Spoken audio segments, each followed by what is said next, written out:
Hello, good evening students. Today in 11th class physics we are continuing with the chapter and exercise of chapter 4 motion in a plane. We had completed up to question number 5. आज अभी हम लोग start कर रहे हैं question number 6 से.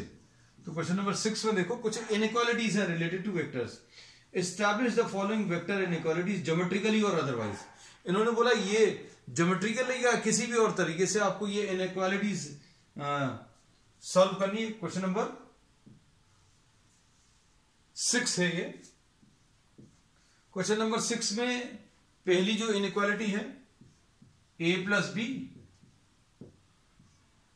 का magnitude this is smaller than और equal to magnitude of a plus magnitude of b.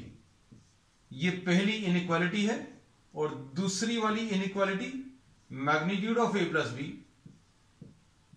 is greater than or equal to magnitude of a minus magnitude of b. है ना. सेकेंड इनइक्वालिटी जो दी है this is greater than और equal to magnitude of a minus magnitude of b. ये दोनों related हैं बच्चों, इसलिए इसको एक साथ ले रहे हैं. अब अगर आपको इनइक्वालिटीज को ही अगर सॉल्व करना है तो अभी हम लोग ये कहते हैं कि suppose we will be considering any two vectors. दो वेक्टर्स कंसिडर कर लीजिए ए और बी. सपोज फॉर एग्जांपल अभी आपने दो वेक्टर्स ए और बी किसी भी डायरेक्शन में ले लिए. सपोज आपने ये ए वेक्टर ले लिया, सपोज ये ए वेक्टर है and suppose this is the B vector. ये ए वेक्टर और ये बी वेक्टर है.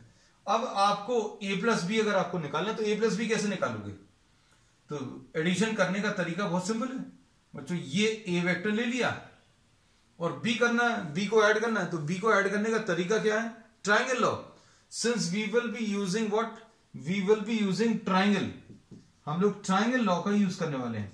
तो ट्राइंगल लॉ में बेसिक कंडीशन क्या थी कि पहला वेक्टर जहां पर खत्म हो रहा है वहां पर दूसरा वेक्टर स्टार्ट होना चाहिए. So the first vector terminates at this point. तो दूसरा वेक्टर बच्चों यहां पर स्टार्ट होना चाहिए. ये दूसरा वेक्टर अभी हम लोग इसी डायरेक्शन में बना ले रहे हैं. So this is B vector. और इनका जो रिजल्ट आएगा बच्चों वो अभी हम लोग क्या बोलेंगे? The resultant of these two vectors A and B vectors will be OB vector. So OB vector will be O A plus A B. ये ट्राइंगल लॉ से बता सकते हैं. अब इसमें ओ ए क्या है बच्चों? ओ ए वेक्टर है और ए बी क्या है? बी वेक्टर है. अब इसमें अब हम लोगों को क्या करना है? हम लोगों को ये पहली इनइक्वालिटी बतानी है. पहली इनइक्वालिटी बताने के लिए सबसे पहले तो ओ बी देखो क्या चीज है. O B is which vector? O B vector is A plus B.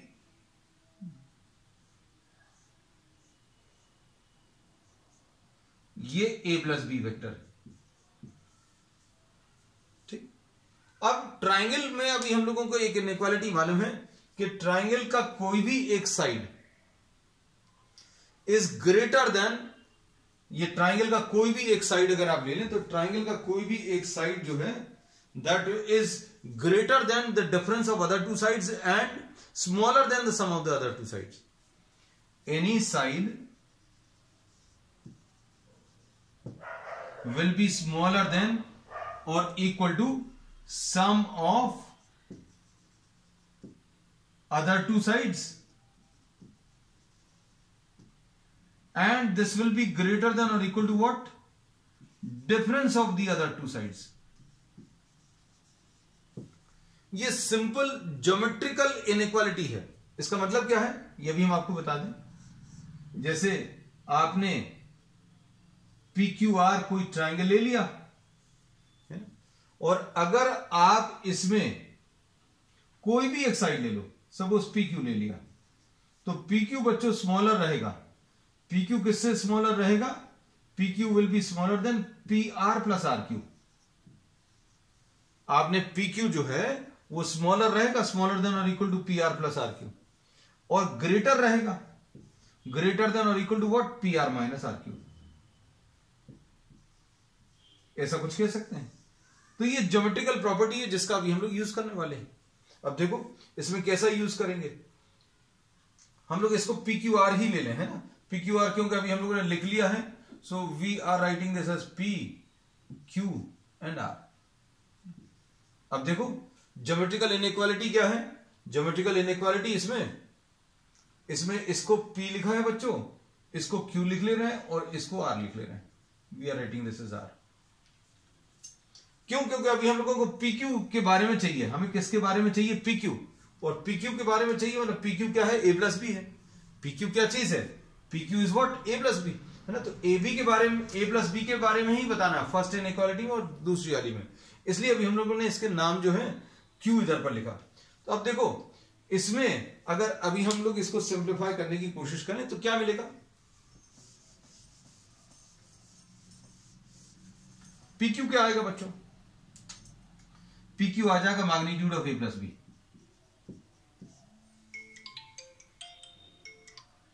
PQ क्या आ जाएगा, इसमें A प्लस बी आ जाएगा, और इसमें PR plus RQ, PR plus RQ क्या आ जाएगा बच्चों, PR क्या है, PR मैग्नीट्यूड ऑफ A है, और RQ क्या है बच्चों, तो RQ मैग्नीट्यूड ऑफ B है।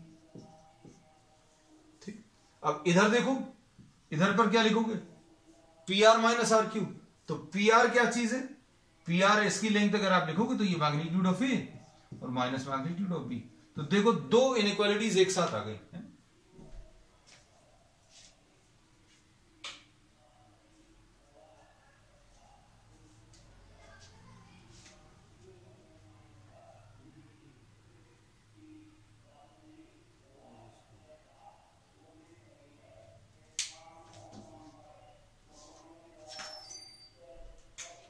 तो दो इनइक्वालिटीज कैसे एक साथ आ गई, आप इसको अच्छे से देखना, दो इनइक्वालिटीज कैसे एक साथ मिल गई। ये फर्स्ट वाली जो है magnitude of A plus B will be smaller than और equal to magnitude of A plus magnitude of B, और magnitude of A minus B, ये कैसे मिलेगा, sorry magnitude of A plus B, this will be greater than और equal to what, this will be greater than और equal to magnitude of A minus.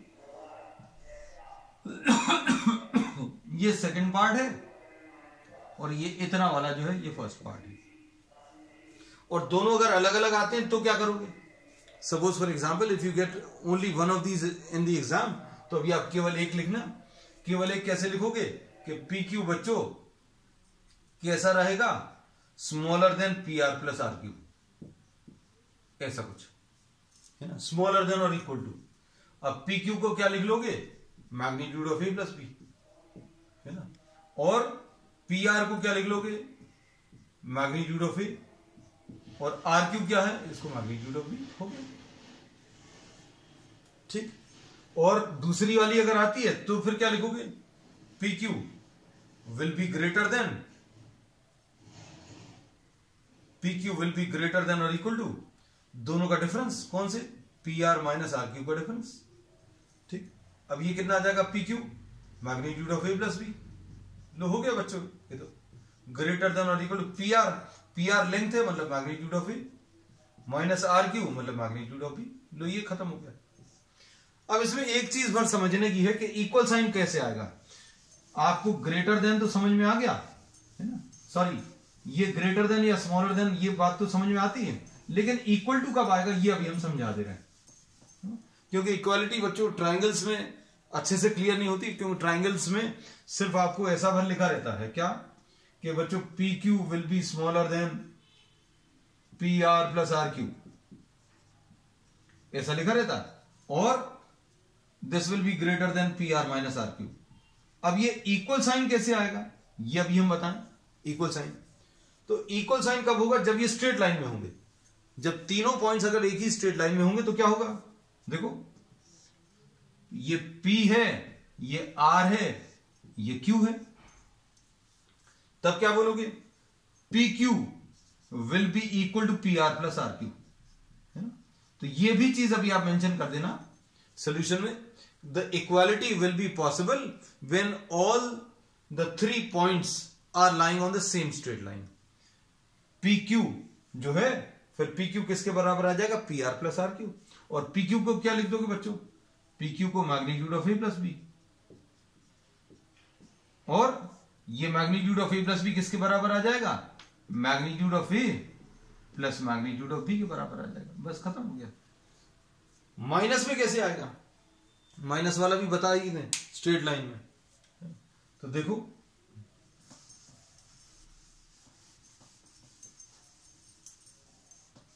हाँ, ये तो सीधा सीधा आ जाएगा, इसमें कोई खैर कोई दिक्कत नहीं है, क्योंकि ए माइनस बी अभी ये तीसरे वाले में आएगा, है ना।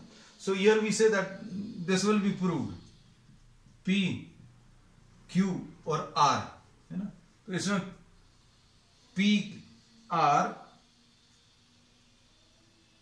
और पी क्यू, ये गलत बना लिया अभी हमने, ये क्यू और ये R, P Q will be greater than P R minus R Q, है ना। तो इसमें कोई दिक्कत नहीं है, स्ट्रेट लाइन में तो अभी हम लोग इक्वल साइन इसमें नहीं आ सकता, है ना। तो वो इक्वल साइन किस में आएगा वो अभी हमने बता दिया। चलो अब नेक्स्ट इसके बाद बच्चों थर्ड पार्ट देख लो। इसकी थर्ड इनइक्वालिटी क्या है,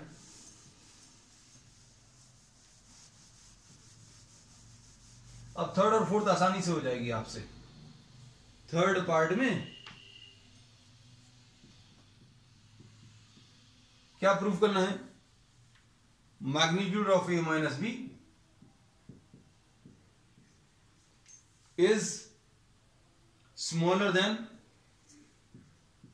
और equal to magnitude of A plus magnitude of B and magnitude of A minus B will be greater than और इक्वल टू, देखने में तो रिजल्ट्स वैसे ही से दिख रहे हैं।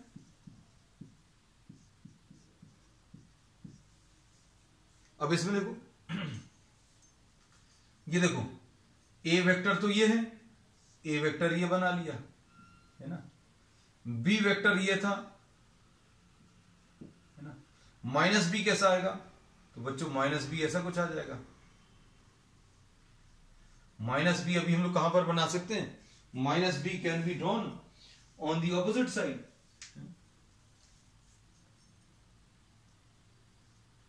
ये बना दिया। ये ए वेक्टर था, ये बी वेक्टर यहां पर बनाया था, तो ये बच्चों माइनस बी आ गया। अब इन दोनों का रिजल्टेंट अगर आपको बताना है तो कैसे बताओगे,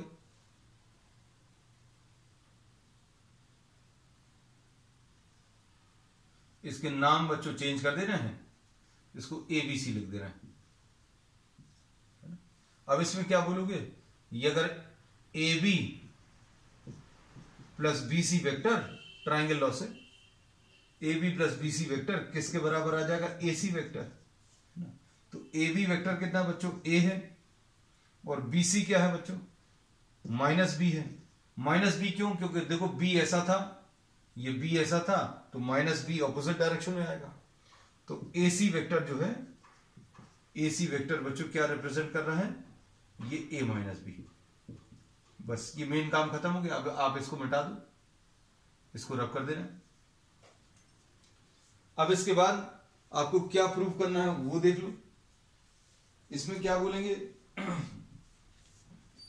इसमें एसी एक साइड, एसी एक साइड स्मॉलर देन और equal to A B plus B C, ऐसा लिख सकते हैं। वंस अगेन वेक्टर टर्म्स में नहीं, सॉरी, ट्राइंगुलर इनइक्वालिटी है। ट्राइंगल्स में कोई भी एक साइड बाकी दोनों साइड्स के एडिशन से छोटा रहेगा। कोई भी एक साइड एसी बाकी दोनों साइड्स के एडिशन से छोटा रहेगा। बड़ा किससे रहेगा, ये बड़ा रहेगा इन दोनों के डिफरेंस से। किस किस के,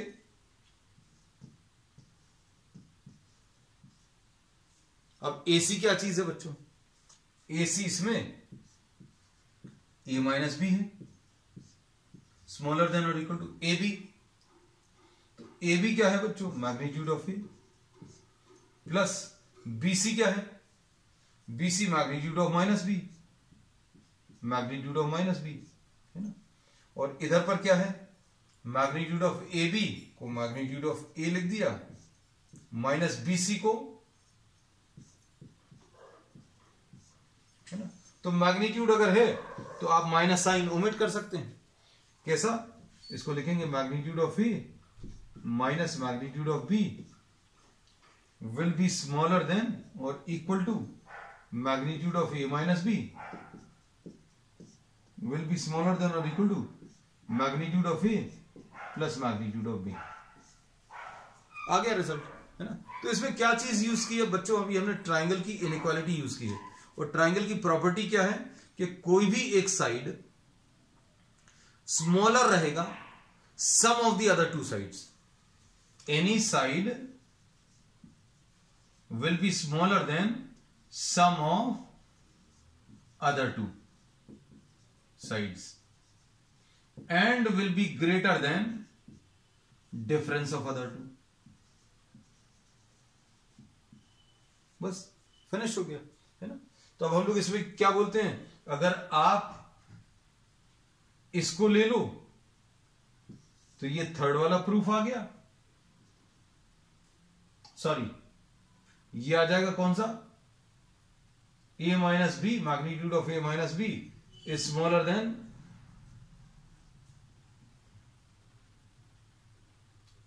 than magnitude of a plus b। ये थर्ड पार्ट का ये प्रूफ आ गया,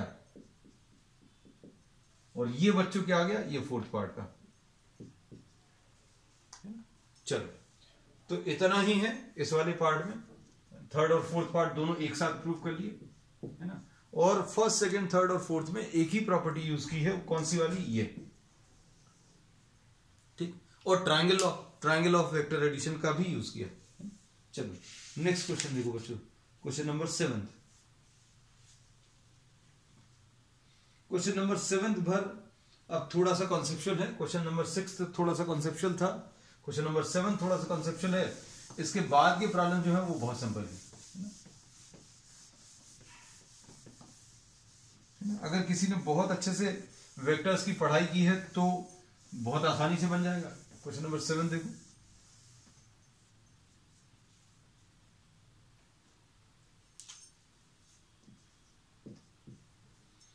इसमें क्या दिया हुआ है,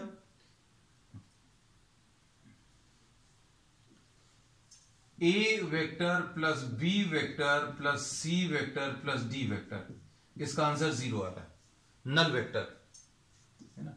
तो इन्होंने क्या कहा है, क्या ये चारों वेक्टर्स नल वेक्टर होने चाहिए? Does this mean that each of these, इसमें इन्होंने बोला है, कुछ स्टेटमेंट्स बोले हैं। पहला स्टेटमेंट क्या बच्चों, पहला स्टेटमेंट है A B C D must each be a null vector. A B C and D each must be a null vector. तो अब हम लोग बोलेंगे no, the answer to this is no. हर एक 0 होगा तो 0 आएगा, लेकिन is this necessary? No, this is not necessary. If all the vectors are 0 then the answer will be 0, no doubt about it. But is this necessary condition? No, this is not necessary, because you can have one thing, a plus b, because a plus b is negative of c plus d. What does this mean? इसका मतलब यह है, इसका मतलब अभी हम बोले resultant of a and b is equal and opposite to resultant of C and D। अब इसको समझो अच्छे से। ये देखो इक्वल साइन भी लिखा हुआ है और माइनस साइन क्या बताता है, ऑपोजिट। जैसे अच्छे समझना, ए और बी वेक्टर्स ऐसे कुछ हैं और इनका रिजल्टेंट ऐसा कुछ आएगा। भाई दो चीजें, दो फोर्स अभी आपने ऐसे लगाया तो इनका रिजल्टेंट इधर कहीं आएगा, ये a प्लस बी आया है ना। अब इनको कैंसिल करने के लिए c प्लस डी ऐसा कुछ आना चाहिए, है ना। तो अभी हम लोग बोल रहे हैं a b c और d खुद 0 नहीं है, ना तो a 0 है ना b 0 है, लेकिन a और b का रिजल्टेंट c और d के रिजल्टेंट को कैंसिल कर रहा है। ये c और d के रिजल्टेंट ये इसमें बताया गया है ना. So we say that each of these must be a null vector. No, this is not necessary. And whether this satisfies, yes, if A, B, C and D are null vectors, then this will surely satisfy. But this is not a necessary condition because this may happen. ऐसा भी हो सकता है, जरूरी नहीं है A, B और C और D, है ना. तो किसी को अगर ऐसा लिखना तो A plus C can be written as negative of B plus D. ये भी लिख सकते हैं भाई. Resultant of A and C is opposite to resultant of B and D, equal and opposite to B and D. ऐसा भी लिख सकते हैं that A is equal to minus of B plus C plus D, है ना. तो बहुत सारी पॉसिबिलिटीज है. तो ये जरूरी नहीं है कि each of this must be a null vector. ये first part. Second part, magnitude. अब देखो सेकंड पार्ट तो ये तुम लोगों से बन जाना चाहिए. सेकंड पार्ट में क्या दिया है बच्चों? देखो सेकंड पार्ट में बोला the magnitude of A plus C. A plus C बच्चों कितना आ जाएगा? Negative of B plus D. तो क्या ऐसा कह सकते हैं कि दोनों के मैग्नीट्यूड्स इक्वल होंगे? तो A प्लस सी का magnitude this is equal to magnitude of B plus D. Perfectly okay. What does this negative sign indicate? The negative sign indicates that the direction of A plus C will be opposite to direction of B plus D. The negative sign shows that resultant of A plus C is opposite to resultant of B plus D. बस ठीक. अब इसमें magnitude equal है तो ये A plus C का magnitude B plus D के magnitude के बराबर है. So this B part is true. B part में इन्होंने यही पूछा था कि the magnitude of A plus C is equal to magnitude of B plus D. Yes, this is true. Third part, the magnitude of A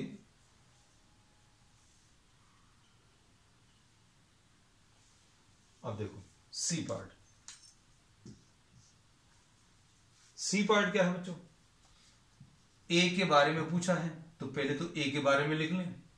A is negative of B plus C plus D, है ना. मतलब क्या है बच्चों? Magnitude of ए किसके बराबर आएगा? Magnitude of B plus C plus D. अब आगे बढ़ते हैं क्वेश्चन, है ना. ठीक है. अब ये हम लोगों ने एक इनइक्वालिटी पढ़ी थी पिछले क्वेश्चन में कि b plus C plus D. दो का पढ़ा था, लेकिन अभी हम लोग इसको अप्लाई कर रहे हैं किसमें? तीन में अप्लाई कर दे रहे हैं. So we say that magnitude of b plus C plus D will be smaller than और equal to what? Magnitude of b plus magnitude of c plus magnitude of d. इसमें कौन सी इनइक्वालिटी अप्लाई करी है हम लोगों ने? Sixth question का बच्चों कौन सा फर्स्ट पार्ट यूज कर रहे हैं कि magnitude of A plus B is smaller than और equal to what? Magnitude of A plus magnitude of B. अब यहां पर magnitude of B plus C plus D लिखा हुआ था, तो इसको अभी हम लोगों ने क्या लिख लिया? Magnitude of B plus magnitude of C plus magnitude of D. तो A का magnitude B plus C plus D के बराबर है और B plus C plus D इसके बराबर है, मतलब इससे कम है ना. तो अब अगर A इसके बराबर है और ये इससे कम है तो हम लोग क्या बोलेंगे? A will be smaller. So here we say that A का magnitude will be smaller than magnitude of B plus magnitude of C plus magnitude of D. अब पढ़कर देखो क्या पूछा. The magnitude of A can never be greater than. A का magnitude कभी बड़ा नहीं होगा. A का magnitude will never be greater than the sum of the magnitudes of B C and D. तो A will never be greater. ये तो आ ही रहा है, A is smaller आ रहा है. So here we say, what do we say? We say that this C part is true. इसमें उन्होंने बोला the magnitude of A will never be greater than B plus C plus D. तो अभी हम लोग को मालूम है ये क्योंकि अभी हमने क्या प्रूव कर दिया? ग्रेटर नहीं होगा ऐसा बताना है. लेकिन अभी हमने इनको स्मॉलर शो कर दिया।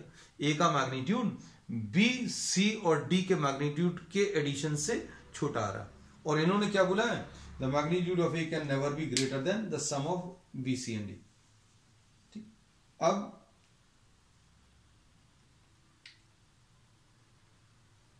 इसका डी पार्ट देखो बच्चों, है ना। क्वेश्चंस बड़े अच्छे हैं, छोटे छोटे हैं, सिंपल हैं, कॉन्सेप्चुअली थोड़े से मुश्किल हैं।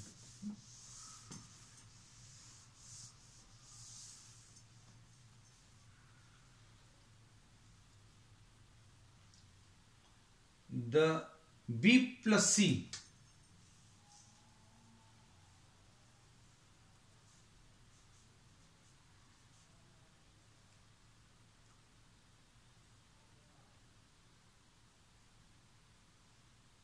अब देखो D part, B plus C must lie in the plane of A and D if A and D are not collinear, and in the line of A and D if. अच्छा, अब सुनना बच्चों, अब इसमें इन्होंने क्या बोला है कि b प्लस सी, अब a plus B plus C plus D तो जीरो है, ये प्रॉब्लम में दिया हुआ है, a plus B plus C plus D zero है। अब क्या बोल रहे हैं, b plus C must lie in the plane of A and D. b plus C किसके बराबर आ जाएगा, negative of a plus D, है ना। मतलब क्या है इसका, मतलब तो अभी हम लोग पहले बता चुके हैं, इससे मिलता जुलता, that resultant of B and C is equal and opposite to resultant of A and D। तो क्या ये अलग अलग प्लेन्स में रहकर पॉसिबल है? जैसे B और C आपने इसी प्लेन में ले लिए, ये B और C ले लिए, और A और D सपोज फॉर एग्जाम्पल, अच्छे सुनना, बी और सी आपने इस प्लेन में ले लिया, इसका रिजल्टेंट तो ये आ गया बी प्लस सी, है ना। अब ए और डी आप ऐसे ले लो, इस प्लेन के, जिस प्लेन में आपने बी और सी बनाए हैं, प्लेन किस प्लेन में बनाए, प्लेन ऑफ द बोर्ड में। अब हम ए और डी ऐसे ले लें, ए और डी ऐसे ले लिए, तो इनका रिजल्टेंट कहां पर आएगा, बीच में आएगा। तो क्या ये वाला फोर्स ए और डी का रिजल्टेंट ये बी और सी के रिजल्टेंट को कैंसिल करेगा?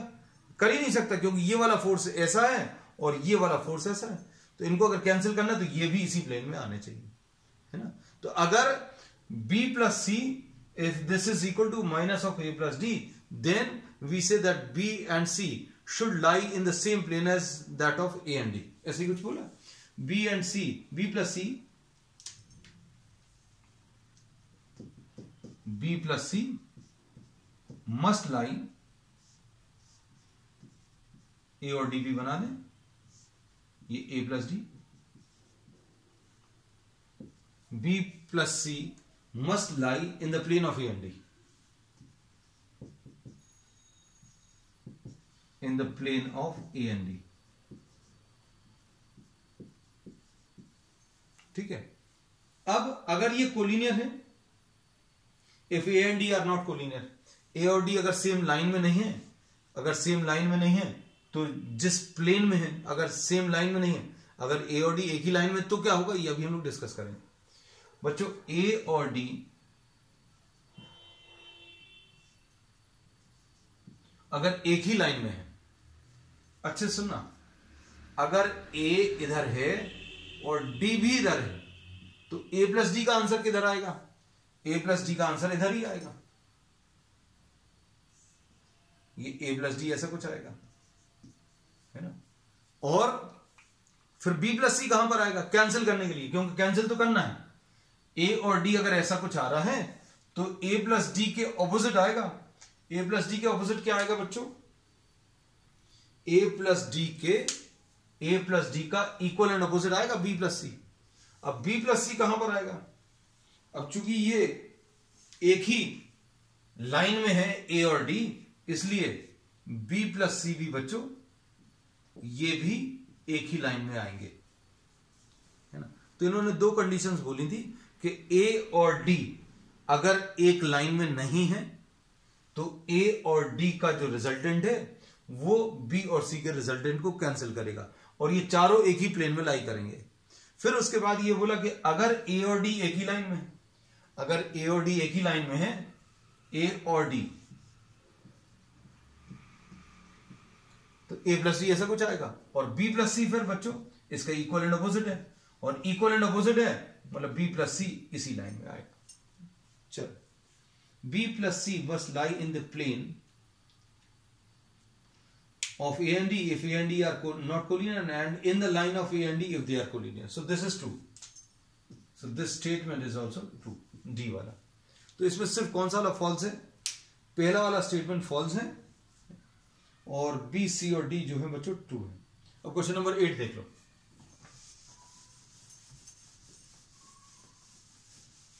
क्वेश्चन नंबर 8 बच्चों बहुत बहुत सिंपल है।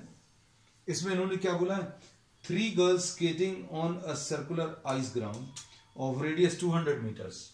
Question number 8. 3 girls हैं and these are skating on a circular ice track of radius 200 meters. Start from a point P. किसी एक पॉइंट P से स्टार्ट कर रहे हैं।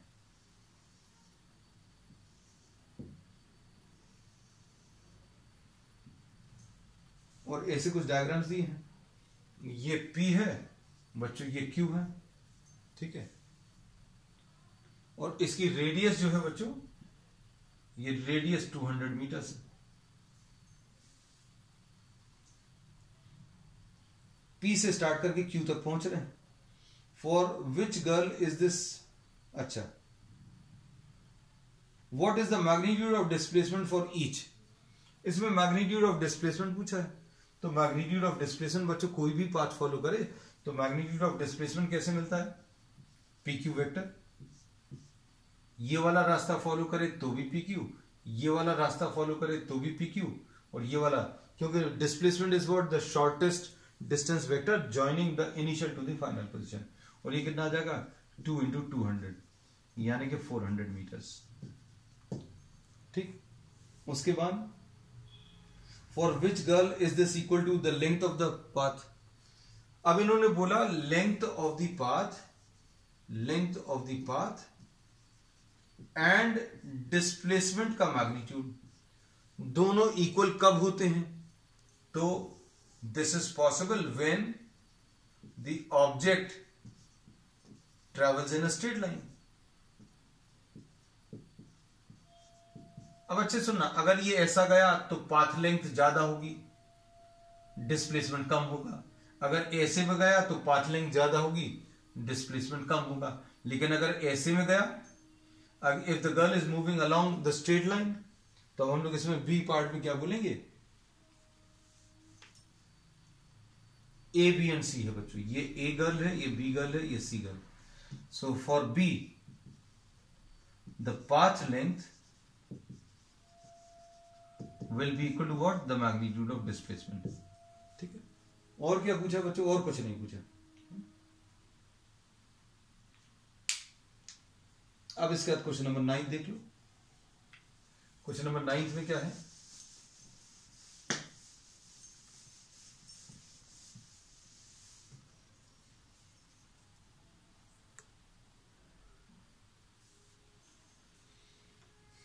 A cyclist starts from the center O of a circular path of radius 1 kilometer.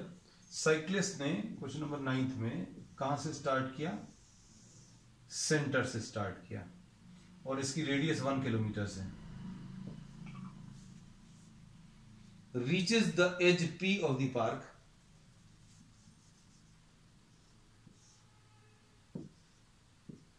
ठीक, reaches the edge P of the park, then cycles along the circumference and returns to the center along QO. ये ऐसा कुछ गया और यहां तक जाकर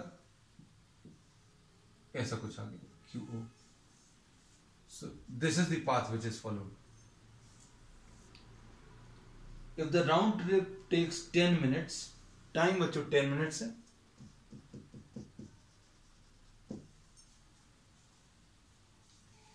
find what is the net displacement बच्चों। तो नेट डिस्प्लेसमेंट तो 0 आ जाएगा। क्यों? जहां से शुरू किया था वहीं पर वापस आ गया, ओ से स्टार्ट करके। रीजन क्या है? Initial point and the final point is same. ठीक, अब उसके बाद क्या पूछा है बी पार्ट में? Average velocity. तो एवरेज वेलोसिटी बच्चों कैसे मिलती है? Displacement divided by time. तो डिस्प्लेसमेंट तो बच्चों 0 है, अपॉन टाइम 10 मिनट्स है, तो ये 0 आ जाएगा। 10 मिनट्स है तो ये 0, एवरेज वेलोसिटी विल बी 0। ठीक, अब उसके बाद एवरेज स्पीड। अब एवरेज स्पीड कैसे मिलेगी बच्चों? अब एवरेज स्पीड निकालने के लिए क्या करना पड़ेगा? टोटल डिस्टेंस निकालना पड़ेगा। तो ये टोटल डिस्टेंस, एवरेज स्पीड, ये मिलेगा OP plus PQ plus OQ divided by 10 into या 10 डिवाइडेड बाय 60। इसको किलोमीटर पर आवर में सॉल्व कर लेना है। 10 मिनट से इसको 10 डिवाइडेड बाय 60। अब इसमें OP ये तो 1 है, OQ भी 1 किलोमीटर है। PQ कैसे निकालेंगे?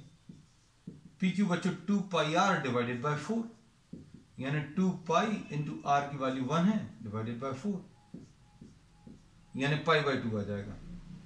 तो ये कितना आ जाएगा? पाई बाय 2 यानी 3.14 डिवाइडेड बाय 2। तो ये 1 प्लस 1.57 प्लस 1 डिवाइडेड बाय 1/6 ऐसा कुछ आएगा। तो ये कितना आ जाएगा?